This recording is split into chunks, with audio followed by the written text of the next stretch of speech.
নাফিসা, দেখতে পাচ্ছেন ঢাকা চট্টগ্রাম মহাসড়ক গুরুত্বপূর্ণ একটি মহাসড়ক। এই মহাসড়কে হাজার হাজার পরিবহন চলাচল করে, তবে বড় পরিবহন, ভারী পরিবহন থেকে শুরু করে সব ধরনের পরিবহন এখানে রয়েছে। তবে রাতের আধারে যখন দূরপাল্লার বাসগুলো চলাচল করে বা কাভার্ড ভ্যান বা পণ্যবাহী যে পরিবহনগুলো আছে, এই পরিবহনগুলো চলাচল করতে অনেক সময় ডাকাতির ঘটনা ঘটেছে, ছিনতাইয়ের ঘটনা ঘটেছে।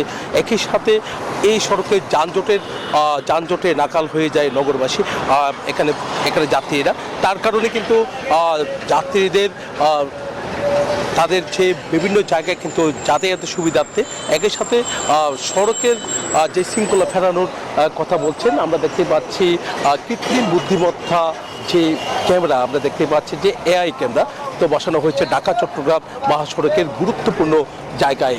এমনকি যে মেঘনা ঘাট থেকে চট্টগ্রামের সিটি গেট পর্যন্ত 250 কিলোমিটার সড়কের মধ্যে 427টি ক্যামেরা কিন্তু বসানো হয়েছে বলে আমাদেরকে জানিয়েছেন ট্রাফিক বিভাগ। তারা বলছেন একেবারে এই ক্যামেরা গতকাল থেকে তারা তাদের নজরে রেখেছেন। কোনো জায়গায় যদি চালকরা যদি নিয়ম নীতি না মানে তাহলে সাথে সাথে কিন্তু জরিমানা গুনতে হচ্ছে তাদের। এমনকি যেহেতু ডিজিটাল পদ্ধতি, তার কারণে কিন্তু সরাসরি কিন্তু তাদের যে লাইসেন্স রয়েছে, যে নামে রয়েছে চালকের, সেই নামে কিন্তু জরিমানা পৌঁছে যাবে।